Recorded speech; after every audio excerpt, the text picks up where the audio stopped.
मौर्यन्ताणं नमो सिद्धाणं नमो आयर्याणं नमो वज्रायाणं नमो लोये सव्वसापुणम् एषु पञ्च नमोकारो सर्वपापप्रणाशनो मङ्गलानं च सर्वेसिं परमं हवै मङ्गलम् जय जगजीव जोनि वेयाणो जगगुरु जगानन्दो जगन्नाथ जगवंतो जय जगत्प्रिया महोभयम् जय सुयाण बभवो तीर्थयारणम् अपचिमो जय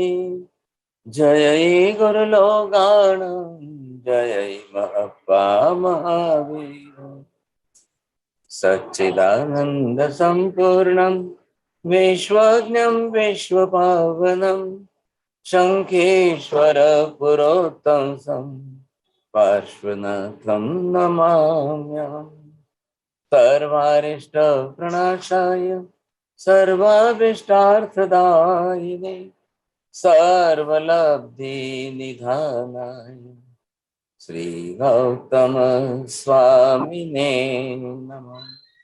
श्री सुधर्मा स्वामिने नमः। अज्ञानतिमिरान्धानां ज्ञानाञ्जनशलाकया नेत्रमुन्मीलितं येन तस्मै श्री गुरवे नमः। केंद्र बिंदु में अव्याभास शब्द है। पर अव्याभास शब्द जो आत्मा का गुण है, धर्म भी है और स्वरूप भी है। आत्मा अखंड द्रव्य है, उसके एक भी प्रदेश अनंत काल में खंडित नहीं होंगे। जब संसारी जीव सिद्ध बन जाएगी तो मात्र पर्याय का परिवर्तन होगा। आत्मा के असंख्य आत्मा प्रदेश में जो अनंत अनंत पर्याय बदल रहे हैं, वो सारे पर्याय कर्म सहित है। पर आत्मा की अंतिम पर्याय सिद्ध की है, जो स्थिर है, कभी बदलती नहीं है। जब आवरणीय कर्म पूर्ण रूप से क्षय हो जाएंगे तो एक एक आत्म प्रदेश में अनंत गुण अनंत प्रमाण में प्रकट होंगे। अव्याभास गुण भी प्रकट हो जाएगा। हमें गुण में कुछ भी करना नहीं है, केवल आवरणीय कर्म को क्षय करना है। आत्मा के अव्याभास आनंद आदि गुणों के एक पर्याय का सूक्ष्म अंश भी आकाश के अनंत प्रदेश में समाता नहीं है। सात्विक गाथा में सूर्य के प्रकाश प्रत्येक किरण में उष्णता और प्रकाश है, उसी तरह आत्मा अनंत गुणों का स्वामी है। प्रत्येक प्रदेश में अनंत गुण है और प्रत्येक गुण अनंत प्रमाण में है। अनादि और अनादि अनंत काल तक रहेंगे। सिद्ध परमात्मा अपने अनंत गुणों का भोग करते हैं, अपने ही आनंद अनंत गुणों में रमण करते हैं और स्वयं के गुणों का आस्वाद करते हैं, विलास करते हैं। वे ही परमानंदमय परमात्मा है। आठवीं गाथा में अव्याभास स्वरूप के स्वामी ऐसे परमात्मा को देखकर भक्त भी स्वसत्ता में पड़े हुए अव्याभास स्वरूप आदि गुणों को प्रकट करने की उत्सुकता रुचि बनाता है। आत्मा के गुण भगवान के पास मांगना नहीं है, स्वसत्ता में पड़े हुए गुणों पर आवरणीय कर्म को हटाना है। जिस तरह भगवान ने अपने गुणों को प्रकट किया है, साधना करके उसको देखकर भक्त को प्रेरणा मिलती है और अपने लक्ष्य में वह स्थिर हो जाता है। अनुक्रम वह परमानंद समाधि को प्राप्त करता है। भक्त भी देवों में चंद्र समान ऐसे अरिहंत और सिद्ध पद को प्राप्त करता है। यहाँ पे यह 7वां स्तवन पूर्ण हुआ, समाप्त हुआ। बहुत धन्यवाद। देव चंद्र 24 की इस क्लास के अंदर अब आज हम जो है 8वें स्तवन चंद्र प्रभु स्वामी भगवान के स्तवन की बात शुरू कर रहे हैं। आपको पिछले इन स्तवनों के अंदर कौन सा ज्यादा आसान सरल लगा, कौन सा ज्यादा कठिन लगा, कौन से किस स्तवन के पदार्थ कितने ज्यादा सरल थे या किस स्तवन के पदार्थ कितने कठिन थे, ये तो सबका अपना अपना आपका अनुभव है। जो भी आप जैसा भी समझें समझे कि नहीं, लेकिन यहाँ पर ये बात जरूर है कि देवचंद्र जी महाराज एक ऐसे अध्यात्म योगी है। इन्होंने त्रिपदी के पदार्थों को घूंट घूंट करके जो अभ्यास किया हुआ है, और सबसे बड़ी बात कि इन्होंने अपने ध्यान में जो स्वानुभूति की है, स्वयं जो अनुभूति की है, वो इन्होंने फोकस देकर उन्हीं शब्दों को पूरा स्तवन बना दिया। बहुत बड़ी उपलब्धि है, ये बहुत बड़ी सिद्धि है, सामान्य बात नहीं है। अब जो समझे उनके काम की है। यहाँ पर स्क्रीन पर दीपक भाई ने अब देवचंद्र जी महाराज का 8वां चंद्र प्रभु स्वामी भगवान का स्तवन प्रस्तुत किया है। श्री चंद्र प्रभ जिन पद सेवा, हेवा ए जे हलिया जी, आत्म गुण अनुभव थी मलिया, ते भव भय थी टलिया। इनके शब्द बड़े मार्मिक है, बहुत बहुत मतलब इतने मर्मस्पर्शी है कि एक बार अर्थ भाव इनका बैठ जाए और फिर अगर हम इन स्तवनों के साथ में अपने भाव जोड़ने लग जाए तो बहुत अच्छी तरह से आसानी से आपको समझ में आ सकते हैं। अब देखिए, एक बात तो स्पष्ट सिद्ध है कि जिस तरह से देवचंद्र जी महात्मा ने एक बात की कि हे भगवान, अब संसार का ये चक्र चलता रहा, कभी तो आत्मा इस तरह से जो है अब देव गति में गया। कितनी बार गया हम देव गति में? अनंत बार गए। नरक गति में जीव कितनी बार गया है? अनंत बार गया है। इधर आप देखिए, तिर्यंच गति के अंदर जीव कितनी बार जाकर पशु पक्षी बनता रहा है, अनंत बार गए। और जीव अंत में लास्ट में मनुष्य गति में आया।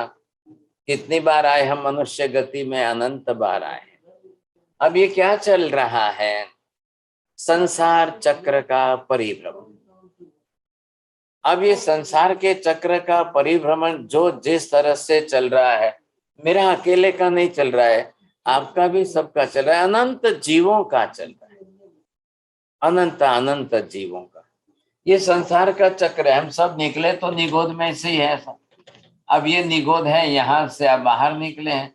अब जैसे बाहर निकल करके आप अपना ये संसार का चक्र जिसको हम यहाँ पर भव भ्रमण कहते हैं, देवचंद्र जी महाराज ने भी 8वें स्तवन के अंदर चौथे चरण में, पहले स्तवन की गाथा में जो है चौथे चरण भव भय थी टली आदि, ये शब्द प्रयोग करके ये बता रहे हैं। तो आप थोड़ा सा ध्यान देंगे, आपको बरोबर समझ में आ जाएगा कि यहाँ पर आप देखेंगे कि हम संसार के चक्र में कैसे चले हैं, कितने भव हुए, कितने भव हमारे बनते गए बनते गए बनते गए।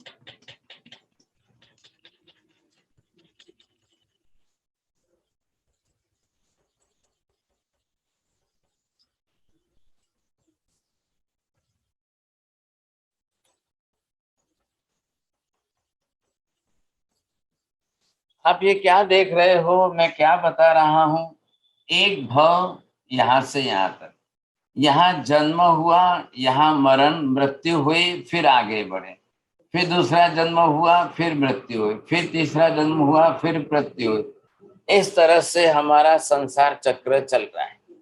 अब मेरे अकेले का ये चल रहा है, आपका चल रहा है, दूसरों का चल रहा है, तीसरों का चल रहा है, अनंत जीवों का चल रहा है, अनंत अनंत जीवों का। ये मैंने मेरा ग्राफ बनाया है, आप अपना बनाइए, सबको अपना अपना बनाना है।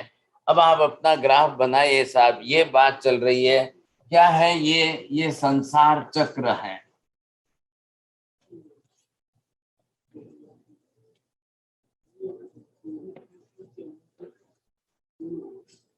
हाँ जी, अब किसको मालूम है, ध्यान में है, संसार चक्र मतलब किसको कहते हैं? बोलिए साहब, कौन बोलेंगे? बोलो रसीला बेन, बरोबर बोलवाना छो? 84 લાખ જીવાણીમાં ભ્રમણ કરવાનું. चलो, अब इनका जो है एक अंश हुआ है, ख्याल है कि नहीं? अब 100% पूरा करना है। बोलिए परमिता बेन जी, आप पूरा बोलेंगे? 84 લાખ જીવ યોનિમાં 4 ગતિમાં જીવો અનંત અનંત કાળથી ભ્રમણ કરે છે, એનું નામ સંસાર. चलो, अभी और क्या जोड़ना है माता जी, बोलिए। इन्होंने थोड़ा 3 शब्द आगे जोड़ा तो है कम से कम। 84 लाख जीवा योनि में 4 गति में जीव परिभ्रमण करता ही रहे, करता ही रहे, करता ही रहे, वो संसार चक्र। आपने तो इनके अंदर से भी एक शब्द उड़ा दिया है, ऐसे क्यों? चलो राहुल भाई, आप कैसे बोलेंगे? 84 लाख जीव योनि में 4 गति में अनंत काल से परिभ्रमण करना संसार है। आपने भी शब्द छोड़ दिए। चलो, अब टाइम बिगड़ेगा। अब चारों गतियों में 84 लाख जीव योनि में अनंत अनंत बार जन्म मरण करते करते जीव परिभ्रमण करता ही रहे, इसी का नाम संसार चक्र है। आ रहा है ख्याल में? अब चक्र शब्द भी तो दिया ना, ये क्या है? ये चक्राकार है। अब देखिए, एक तरफ आपको अगर ये ख्याल आता है तो ये क्या बन गया है? ये सर्कल बोलते हैं इसको। अब आप थोड़ा सा ध्यान से देखेंगे, दोनों तरफ से आपको शब्द ख्याल में आ जाएगा। ये जो है, इसको हमने क्या नाम दिया है? अब ये सर्कल है और देखेंगे ये स्पाइरल है। समझे? सर्कल में स्पाइरल में क्या फर्क है? सर्कल में जहां से आपने कॉर्नर स्टार्ट किया है वहां आकर मिल गए हैं, और स्पाइरल के अंदर क्या हो रहा है? एंड ही नहीं आ रहा है, दो किनारे मिल ही नहीं रहे। ऐसा हमने स्टार्ट किया है यहाँ निगोद में से, ये जीव निगोद से शुरू हुआ है और चलता ही जा रहा है, चलता ही जा रहा है, चलता ही जा रहा है, और यहां तक पहुंचे हम, कोई अंत ही नहीं आ रहा है। ये स्पाइरल की कक्षा है। अब ऐसी स्थिति में इस तरह यदि अनंत अनंत अनंत जन्म बीतते जाए बीतते जाए बीतते जाए तो कितने बीतेंगे साहब? सबकी बात करें, आज हम सब चले जाए सिमंदर स्वामी के पास, सिमंदर स्वामी के जाकर के आज सब हम अगर पूछे भगवान को कि हे भगवान, एक एक जीव के आप हमारे सबके अनंत भव बता दो, किसके कितने हुए, किसके कितने हुए, सबके बता दीजिए। तब आपको ख्याल आएगा कि सिमंदर स्वामी केवल ज्ञानी भगवान सबके कितने भव कहेंगे। इधर देखिए आप, ये एक राउंड यहाँ से यहाँ तक हुआ, ये दूसरा राउंड यहाँ से यहाँ तक हुआ, ये तीसरा राउंड यहाँ से। एक राउंड में भव कितने होते हैं तृप्ति बहन, बोलिए?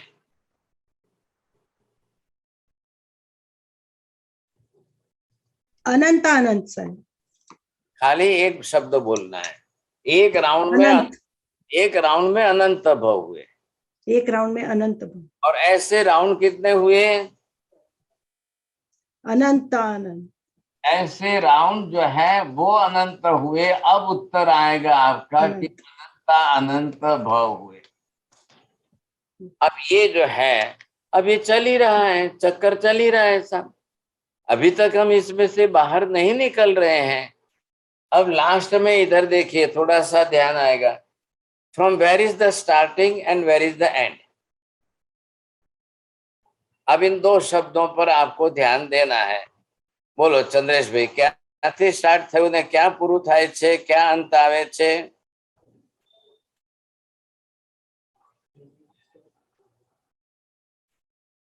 सर स्टार्ट निगोद से हुआ और अभी तक एंड आया ही नहीं है।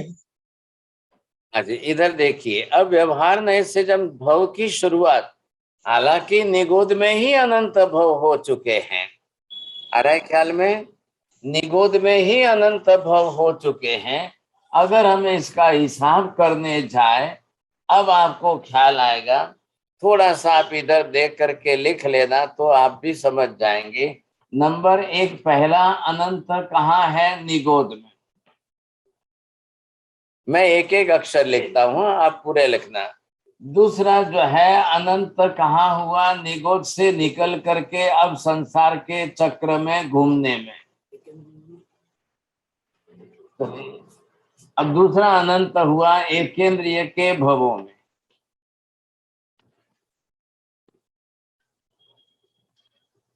नंबर 3, तीसरा अनंत भव जो हुआ है आपको मनुष्य भव तक पहुंचने में। संसार के चक्र में परिभ्रमण करते करते मनुष्य भव तक पहुंचने में हमको तीसरा अनंतवा काल बीत गया। नंबर 4, अभी भी सम्यक दर्शन प्राप्त नहीं किया तो मोक्ष में जाने तक और अनंत भव बीत जाएंगे।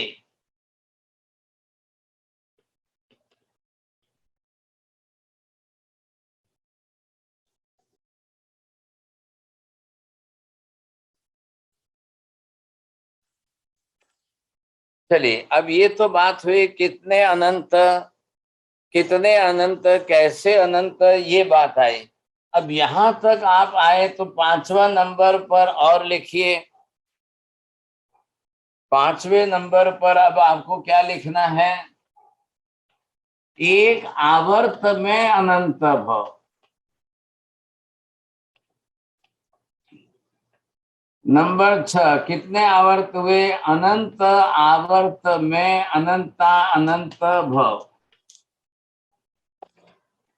अब ये शब्द जरा 5वां 6ठा आपको जरा थोड़ा हार्ड जा रहा है ना, अब इसको आप देख लेंगे सब, ये तो समझ में आ गया। नंबर 1, पहले निगोद की कक्षा में ही हमारे अनंत भव हो गए। नंबर 2, एकेंद्रियों में पृथ्वी पानी अग्नि वायु वनस्पति काय में ही भव भ्रमण करते करते हमारे अनंत भव हो गए सब। इधर आप देखेंगे मनुष्य भव तक पहुंचते हुए तो आपको अनंत भव, मेरे को, सबको। अब चौथे नंबर में मोक्ष में जाने तक अनंत भव बीत जाएंगे साहब। अब यहां पर आपने देखा एक राउंड में अनंत भव, और ऐसे राउंड कितने हुए? अनंत अनंत राउंड। इतने अनंत राउंड में कितने अनंत अनंत भव हो गए। अब आप जाके सिमंदर स्वामी को पूछिए कि हे भगवान, ये इतने सारे अनंत भव हमारे हुए किसमें? मिथ्यात्व और अनंतानुबंधी कसाय में। ये जो मिथ्यात्व और अनंतानुबंधी कसाय, अब इसमें हमारे जितने अनंत भव हुए, अब उसका कारण बताया है। मिथ्यात्व जो है, अनंतानुबंधी कसाय, ये इसका कारणीभूत निमित्त बताया है। इतने अनंत भव, बस इन अनंत भवों का नाम ही संसार चक्र है। चारों गतियों में 84 लाख जीव योनियों में जन्म मरण करते करते करते करते अनंत भव तक संसार चक्र में परिभ्रमण करते ही रहो, करते ही रहो, करते ही रहो। ये है संसार चक्र। इतना लंबा चल रहा है। अब भाई साहब, अनंत का तो क्या अंत लाए सब। आपको अगर ये कहा जाए समुन्दर के पानी की बूंद बना करके अब आप गिनिए साहब, बोलिए किसके लिए संभव है? बोलो, कौन गिन सकता है? समुन्दर के पानी की बूंदें बना करके गिनो, शायद वो भी संभव है, लेकिन एक जीव के संसार में भव कितने हुए ये संभव नहीं। इतने अनंत भव। अब बताइए, इन अनंत और इतने अनंत भव जो चल रहे हैं तो क्यों हो रहे हैं, किसके हो रहे हैं? अब द्रव्यानुयोग से हमने इसमें क्या सीखा है? क्या हमको द्रव्यानुयोग कहाँ किस प्रकार की बात बता रहा है? द्रव्यानुयोग का कौन सा बेसिक फंडामेंटल प्रिंसिपल आपके ध्यान में आया? क्यों इतने भव हो रहे हैं, किसके इतने अनंत भव हो रहे हैं साहब? अरे ये बात समझ में बोलिए। गीता बहन, आत्मा के अनंत भाव हो रहे हैं क्योंकि वह पर पदार्थ में अटका हुआ है, मिथ्यात्व और अनंतानुबंधी कषाय की वजह से। आत्मा के भव इसलिए हो रहे हैं कि आत्मा त्रिकाल नित्य शाश्वत है। आत्मा का कोई किसी भव में अंत आया ही नहीं है। आत्मा के अस्तित्व का अंत नहीं आया है। आत्मा के प्रदेश बिखरे नहीं है। आत्मा का अस्तित्व नष्ट हुआ नहीं है। आत्मा सर्वथा लुप्त नहीं हो गई है। त्रिकाल नित्य शाश्वत स्वरूप आत्मा का है। बस कोई फर्क नहीं पड़ा आत्मा को।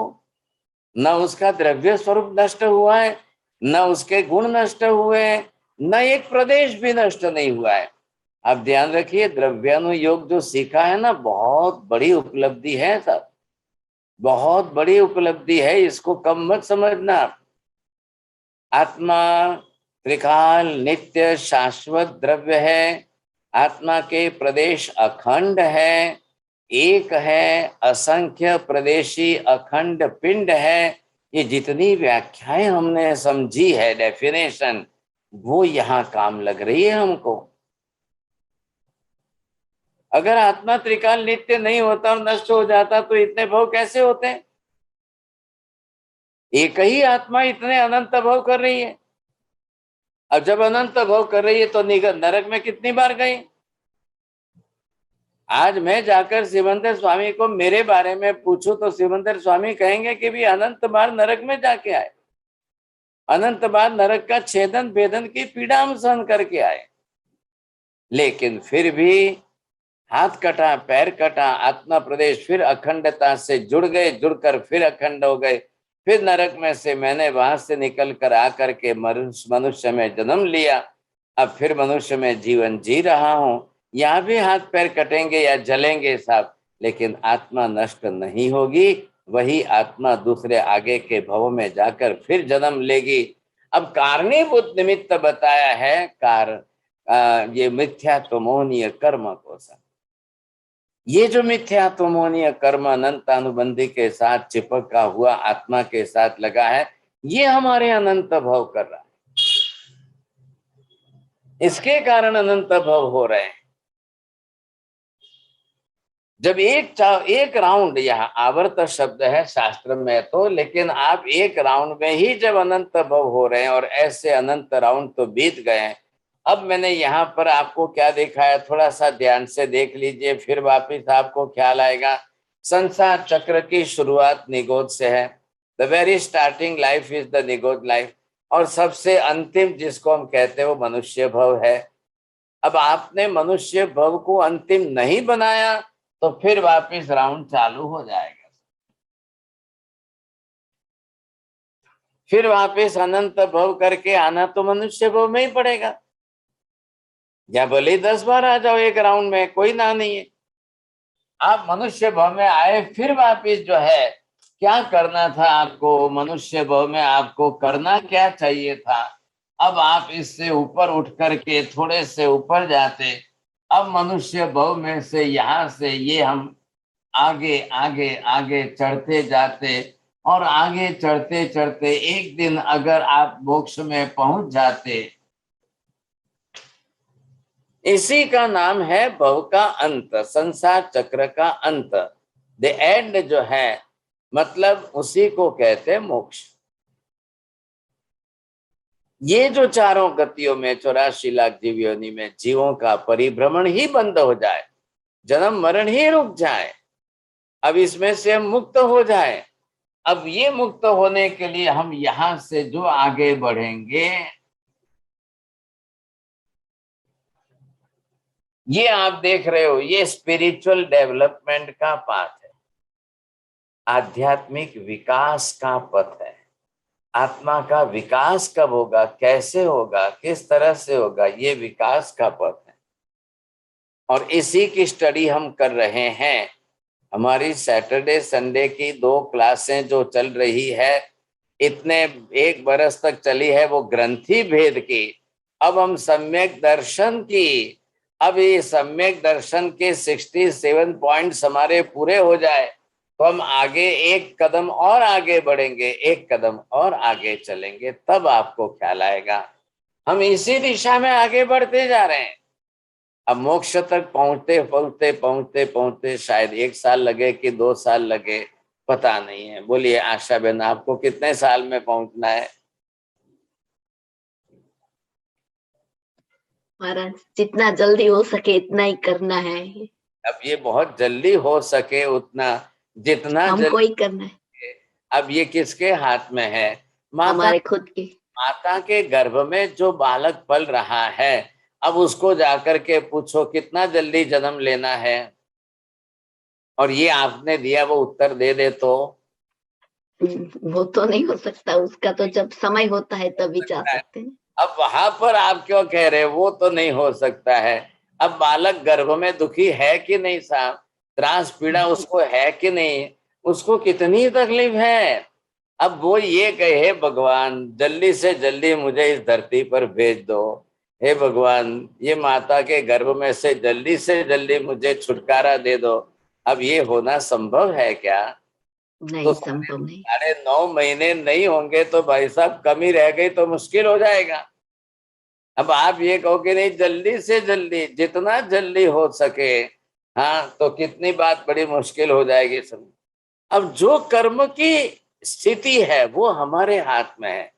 The destiny is not in our hand but karmas are in our hand. कर्म हमारे हाथ में है, नियति हमारे हाथ में नहीं है, और नियति भगवान के हाथ में भी नहीं है। आज तो हम यहाँ भरत क्षेत्र में बैठे हैं, आज तो कोई यहाँ से मोक्ष नहीं है। वाया वाया आज यहाँ से आप जल्दी महाविद्य में चले जाओ और वहां से जल्दी चले जाओ तो वो बात अलग है।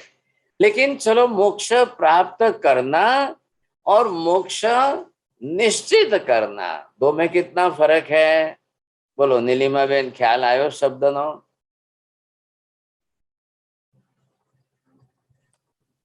સાહેબજી મોક્ષ નિશ્ચિત કરવું એટલે સમ્યક દર્શન એકવાર પ્રાપ્ત કરી લઈએ એટલે બસ. આપણું वेरी गुड।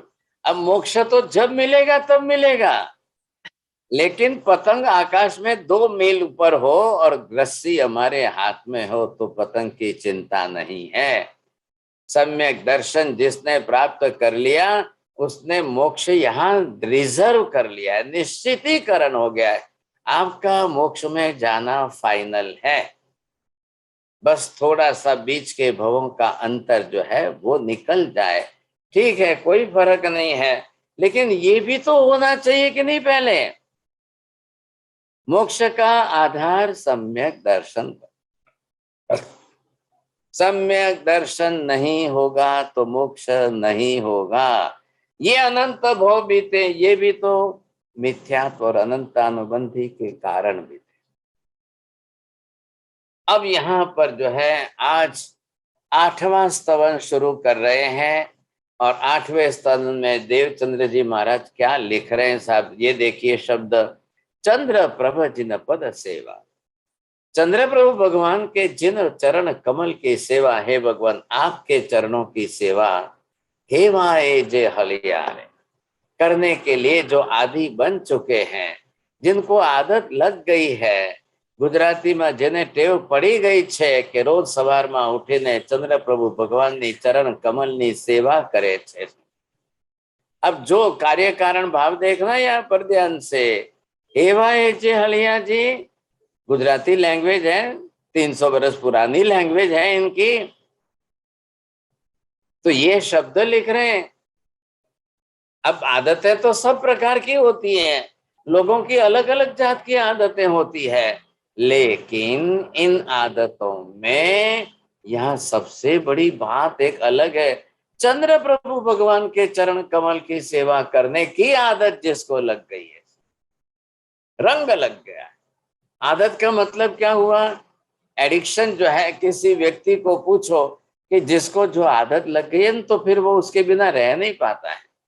अब किसी को सिगारेट की लग गई, किसी को पान पराग की लग गई, किसी को अल्कोहल की लग गई, तो फिर उनको तो चाहिए ही चाहिए, वो फिर छोड़ नहीं पाते हैं, समझे कि नहीं? वैसे जिसको भगवान के चरण कमल की सेवा की आदत लग गई तो वो कोई अल्कोहल की आदत जैसी होनी चाहिए कि नहीं? एक सिगारेट वाला जो है वो पिए बिना नहीं रहता है, तो एक भगवान का भक्त भी परमात्मा की भक्ति किए बिना रह नहीं सकता है। यहाँ ध्यान रखिए, हेवाए जे हलिया जी मतलब आदत से जो बरोबर सेट हो चुके हैं उन भगवान के। एक सेंस बदलो ना, थोड़ा सा अच्छे सेंस में देखिए, आपको क्या ला जाएगा। अब इस कार्य कारण भाव में मतलब देखो, एक बात ध्यान में रखना, संसार के अंदर अच्छी आदतें बुरी आदतें दोनों ही लगती है। ये संगत पर असर करता है, कब किन लोगों को कैसी बुरी आदतें लग जाएगी तो संसार के चक्कर में भटक जाएंगे सब। और अगर अच्छी आदत लग गई, अच्छी आदत लग गई तो बहुत काम हो जाएगा। तो यहाँ पर ये शब्द इन्होंने कह दिए, श्री चंद्र प्रभु जिन पद सेवा। चंद्र प्रभु भगवान, ये नाम लिया है भगवान का। यहाँ पर देवचंद्र जी महाराज की ये बड़ी विशेषता है, हर स्तवन के अंदर कहीं ना कहीं भगवान का नाम तो ले ही लेंगे, बस वो नाम लेने तक ही सीमित रहते हैं। बस जैसे ही नाम लिया और उसके आगे बढ़े कि सीधी आत्मा की बात करना शुरू कर देते हैं। आ गई बात ध्यान में, सीधी आत्मा की बात करेंगे। एक भी स्तवन देख लो, कोई भी स्तवन उठा लो, हर स्तवन के अंदर ये विशेषता उनकी पहले आपको देखने को मिलेगी। कहीं भगवान का नाम शुरू में लेंगे, कहीं पहले, अधिकांश तो पहली ही गाथा में ले लेते, नहीं तो आगे कभी दूसरी तीसरी गाथा में कहीं ले लेंगे, कभी लास्ट में भी ले लेंगे, लेकिन आत्मा की बात नहीं छोड़ेंगे। वो आत्म ध्यान करने वाले योगी है, अध्यात्म योगी है, बड़े अच्छे साधक है महापुरुष। और जो शब्द जिस तरह से उन्होंने लिखे हैं तब, तो यहाँ पर अब इन्होंने क्या कहा, आत्म गुण अनुभव थी हलियान। चंद्र प्रभु भगवान की सेवा करते करते अब ये आदत तो लग गई, जिन पद सेवा हेवाया। किसकी बात है, जिनेश्वर भगवान के चरण कमल की सेवा की आदत मुझे लग गई। अब इसके बाद की बात ध्यान में लीजिए साहब, अब शब्दों को देखिए थोड़े से, वो क्या लिख रहे हैं आगे के शब्द, आत्म गुण अनुभव थी मलिया। कार्य कारण भाव है, एक गाथा है, पहली गाथा के 4 चरण अलग अलग है। नंबर 1, पहली बात आपने ध्यान दी, जिन पद सेवा, जिनेश्वर परमात्मा की चरण कमल की सेवा भक्ति। अब वो आप करेंगे करेंगे करेंगे, 1 दिन 2 दिन करेंगे तो आदत बन जाएगी क्या? 1-2 दिन में आदत, 2-4 दिन में आदत नहीं बनती है। करते करते करते करते बरसों तक करते जाते हैं तब आदत लगती है। अब ये हेवाए जे हलिया जी, अब ये जिसकी आदत बन गई है उसको फायदा पहले ही क्या हुआ है, आत्म गुण अनुभव थी मलिया। उसको निश्चित रूप से आत्मा के गुणों का अनुभव होना ही होना है, दो मत नहीं इसमें, दो राय नहीं है इसमें साहब। जो जिनेश्वर परमात्मा के चरण कमल की सेवा की आदत बना दे उसको तो आत्मा का अनुभव होना ही होना है, निश्चित ही होना है। अब इसमें कोई दो राय नहीं, अब दो मत नहीं इसके अंदर, तो बरोबर होगा ही होगा, ये बात भी इतनी निश्चित है। ये जो बात है किस तरह से आत्मा को जो है गुणों का अनुभव होता है, क्यों हम करते हैं, ये बात क्यों कही इन्होंने, बोलिए साहब, किसको समझ में आई ये बात? प्रज्ञा बहन, आपको समझ में आ गई बात?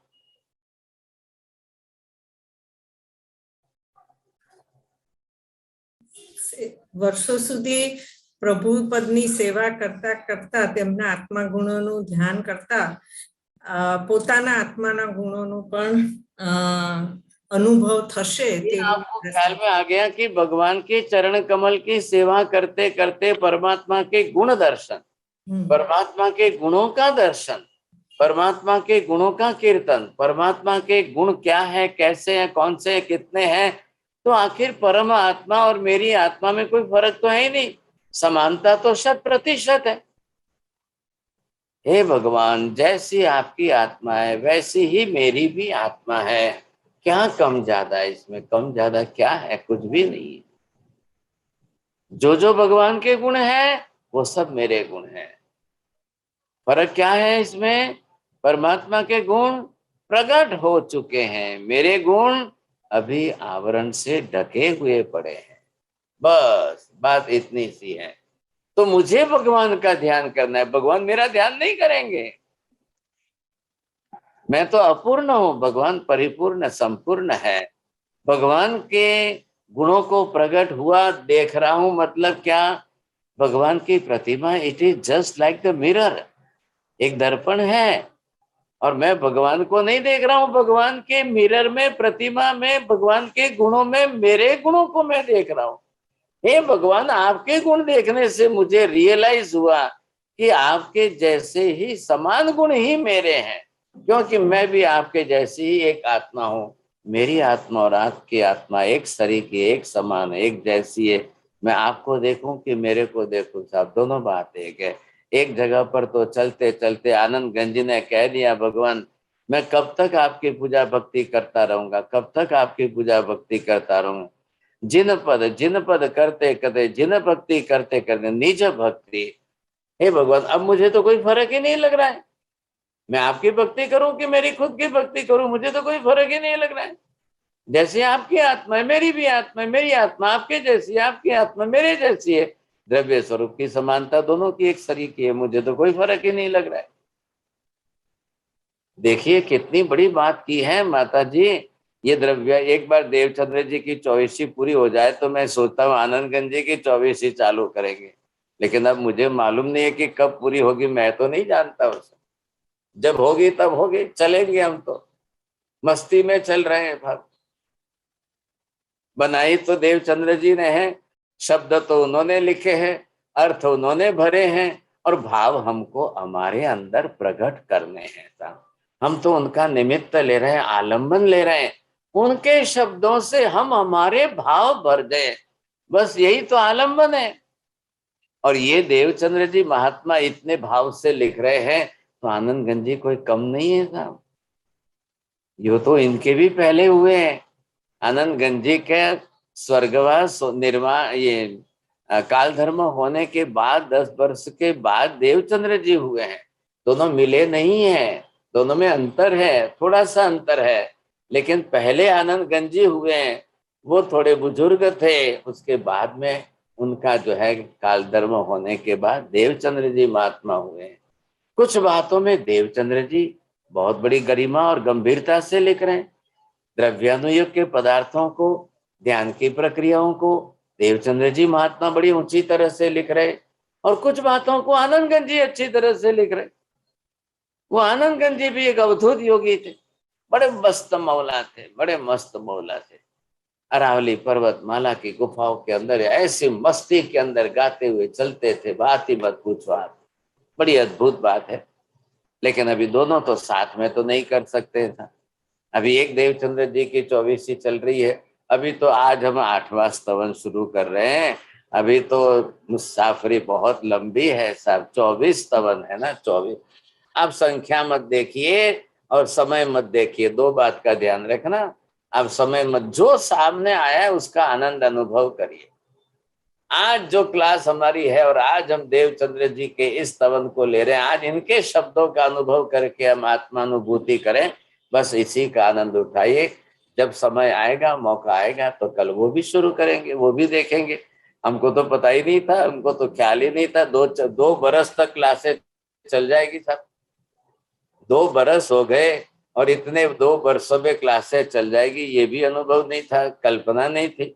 और इधर हमको बोलते हैं कि महाराज गांडा થઈ ગયા છો, રોજ આટલો વિહાર કરો છો, રોજ આટલા કિલોમીટર ચાલો છો અને રોજ પાછો ક્લાસ લો છો, આ શું માંડ્યું છે? તમારું કઈ તમને ભાન છે કે નહીં? કઈ 2-2 કલાક 3 કલાક બોલો ને પાણી પીવાશે નહીં, તમને ખબર પડે છે કે નહીં? मैं कहूं भाई जब तक चल रहा है तब तक चलेगा, कल जब शरीर छोड़ के चले जाएंगे तो शरीर यहाँ पड़ा रहेगा, फिर क्या करेंगे? सब कुछ भी नहीं, छोड़ देंगे। तो यहाँ पर जो है आत्म गुण अनुभव थी मलिया। हे भगवान, अब आत्मा के गुण जो मुझे मिले हैं, ये आपके दर्शन करने से मिले हैं, ये आपकी अनुभूति से मुझे मिले हैं, अनुभव से। जरा ध्यान देना शब्दों पर, बहुत बड़ी बात की है, बहुत बड़ी बात। जो अभ्यास से नहीं मिलता है वो अनुभव से मिलता है। स्वानुभूति हम जिसको बोलते हैं, आत्मा की अपनी स्वयं की अनुभूति होनी चाहिए था। ख्याल है कि नहीं? अनुभूति जब तक नहीं होगी वहां तक कुछ नहीं होगा, ये बात भी ध्यान रखना। तो ये जो है यहाँ पर हम देख रहे हैं, तो हे भगवान, अब ये आत्मा के अंदर जो आनंद की अनुभूति हो रही है, तो वो जो है किस बात की है, दोनों को यहाँ पर हम देख करके चलें। अब आपको ये ख्याल आएगा, अब ये परमात्मा है, अब ये परमात्मा के गुण जो है, अब जितने प्रमाण में, और ये हमारी आत्मा के गुण हैं।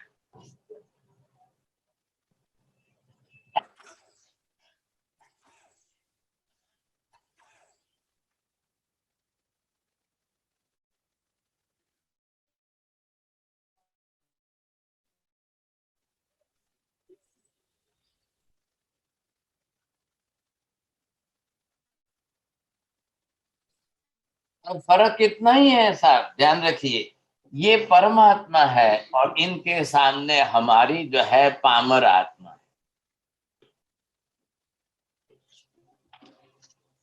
क्या फर्क है दोनों में? बस पामर है हम, ये परम है। अब परम तो पामर नहीं बनेगा, पामर को ही परम बनना है।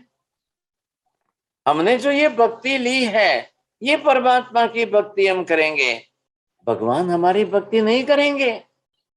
वो परिपूर्ण संपूर्ण बन चुके हैं, हमको बनना है, हम उनकी दिशा में जा रहे हैं।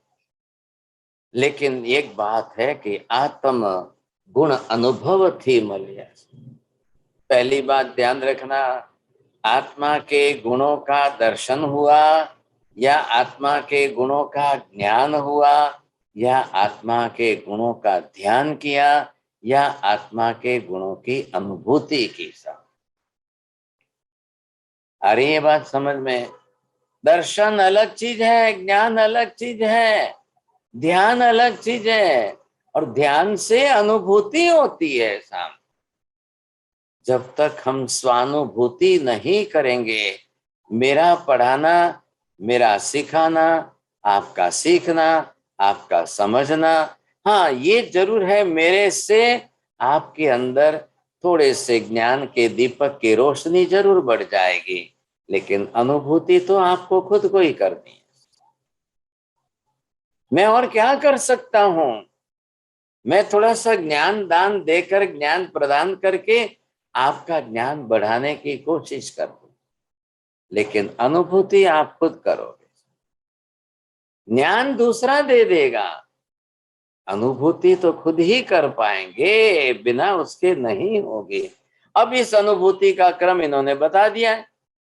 नंबर 1, पहले नंबर पर चरण कमल की सेवा, दूसरे नंबर पर अब उसकी हेवाए जे हलिया। चरण कमल की सेवा करने की आदत जो बना ले, अब वो अनुभूति करते करते आत्म गुण अनुभव थी। या तो आप खुद आत्मा के गुणों का अनुभव करिए, या परमात्मा के गुणों का अनुभव करिए, और अनुभव करते करते हे भगवान, ये जैसा जो आपके गुण है, अब मेरे भी गुण वही है। आपका ये ज्ञान गुण है, मेरे में भी ये ज्ञान गुण। ये ज्ञान की बात आ गई, ये दर्शन की बात आ गई, ये दर्शन गुण। ये आत्मा चारित्र का गुण है, ये मेरा चारित्र का गुण है। ये आत्मा आपका वीर्य गुण है, ये मेरा वीर्य का गुण है। जो आपके गुण है वो सब मेरे गुण है। समानता है, 100% समानता है। द्रव्य स्वरूप में 100%, गुण स्वरूप में 100%, गुणों के अस्तित्व स्वरूप में 100%, सिर्फ पर्याय में प्रतिशत कम ज्यादा है। पर्याय में आपके 100% और मेरे 10% है। मेरे अभी पर्याय के अंदर कर्मों का आवरण इतना क्षय नहीं हुआ है, इसलिए मेरे खाली 10% गुण प्रकट हुए हैं, और आपके 100% गुण प्रकट हो चुके। बस इसीलिए आप परम हो और मैं पामर हूं, बस इतना फर्क है। बहुत बड़ी बात है, ध्यान रखिए। आत्म गुण अनुभव थी, जिसने आत्मा के गुणों का अनुभव किया हो, अनुभव से जो आपको मिला हो, परमात्मा के गुणों को अपने आत्मा के गुण समझ करके जिसने अनुभव किया, उसने परमात्मा का भी अनुभव किया। और ऐसे गुणों का अनुभव करके जिसने जो प्राप्त किया है, अनुभव करके परमात्मा को प्राप्त किया है कि परमात्मा को प्राप्त करके कोई अनुभव किया है आपने? दोनों तरफ ध्यान रखना भाई साहब, बरोबर समझने की कोशिश करना।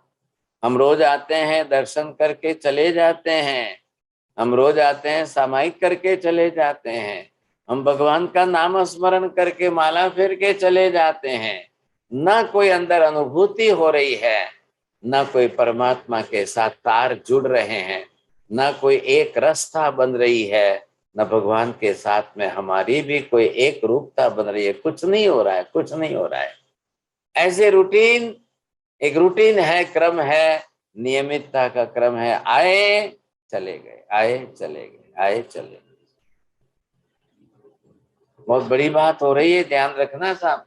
अब चौथा चरण क्या कहा है भाई? चंद्र प्रभु जिन पद सेवा हेमा हलिया। तीसरे चरण में उसने आत्मा के गुणों का अनुभव कर लिया, बस अब रिजल्ट बता रहे, ते भव भय थी टलिया रे। आप समझ गए साहब? ते अब उसका रिजल्ट दे दिया है। इधर देखिए स्क्रीन के ऊपर जो है दीपक भाई गाथा स्तवन दिखा रहे हैं। ते भव भय थी टलिया। जिसने भी आत्मा के गुणों का अनुभव कर लिया है, जिनको भी आत्म गुणों की स्वानुभूति हो चुकी है, उनका भव का भय टल गया है, संसार का भय घट गया है। वो निश्चित ही मोक्ष का आनंद प्राप्त करने ही वाले हैं, इसमें कोई दो राय नहीं, कोई दो राय नहीं। बहुत बड़ी बात है, ध्यान रखना। इसके अंदर उन्होंने बहुत बड़ी बात कर दी है। चलिए साहब, मुझे क्षमा करना, मैं समय नहीं देख पाता हूँ। चलिए साहब। मतेवंदामी साहिब जी आप बिल्कुल भी ये चिंता ना करें कितना भी समय लगे। मतलब मैं जब से ये देवचंद्र चौबीसी कर रही हूँ, मुझे आपकी एक भी क्लास ऐसी नहीं लगती है कि जिसको जो इम्पोर्टेंट नहीं है, एक दूसरे के साथ कनेक्टेड है। और इसको पढ़ते पढ़ते ऐसा लग रहा है कि ये वो समय कब आएगा, मैं मोक्ष, सम्यक दर्शन सब भूल गई हूँ। अब दिमाग में ये है कि जैसे देवचंद्र चौबीसी कैसे उन्होंने एक एक गुण की, एक एक प्रदेशे ताहरे अव्याबाद समाये हो जिनजी, कैसे गुणों की, मतलब उनके, मेरा ये है कि मुझे भी ऐसा कब होगा कि ऐसी भाव भक्ति, उनके एक एक गुण को, प्रभु को इस नजर से देखूं और एक एक गुणों का मतलब उनका भाव कैसा होगा। ये बात मेरे को अंदर से बहुत ज्यादा मन में आती है कि मैं भी ऐसी भाव भक्ति, वो समय कब आएगा। ये प्रयत्न हम कर रहे हैं। देवचंद्र जी को तो काल धर्म पाए भी वर्षों बीत गए, 2 शताब्दियां चली गई, लेकिन हम वही उनके भावों को स्पर्श करने की ही कोशिश कर रहे हैं। प्रयत्न हमारा यही है। तो हम उनके हृदयस्थ भावों को स्पर्श करने का हमारा प्रयत्न है। जितनी कोशिश हो सके उतने कर रहे हैं, जितनी कोशिश हो सके कि भाई हाँ जी देवचंद्र जी महात्मा ऐसे थे, उन्होंने ऐसे भाव भरे हैं, उन्होंने ऐसे भाव भरे हैं, तो हम उसको बरोबर स्पर्श करने की कोशिश करें। ये है, स्तवन है, गान है, लेकिन अनुभव होगा ना तो मस्ती आएगी आपको। एक बार अनुभूति होने दो, क्योंकि भक्ति की मस्ती भी बड़ी अद्भुत होती है समझे। तो ये तो हमको अनुभव तो सबको करना ही करना है। नमो हरियंताणम, नमो सिद्धाणम, नमो आर्याणम, नमो वज्रायाणम, नमो लोये सर्वसाहुणम, एषु पंच नमो कारो सर्व पाप प्रणाशनो, मंगलाणम च सव्येसिं परमं हवै मंगलम। मंगलम भगवान वीरो, मंगलम गौतम प्रभु, मंगलम स्थूलिभद्राद्या जैन धर्मो सुमंगलम। चत्तारि मंगलम अरिहंता मंगलम, सिद्धा मंगलम साहु मंगलम, केवली पन्नतो धम्मो मंगलम। चत्तारि शरणं पवज्जामि, अरिहन्ते शरणं पवज्जामि, सिद्धे शरणं पवज्जामि, साहु शरणं पवज्जामि, केवलीपन्नतं धम्मं शरणं पवज्जामि। सर्वमङ्गलमाङ्गल्यं सर्वकल्याणकारणं प्रधानं सर्वधर्माणां जैनं जयति शासनम्।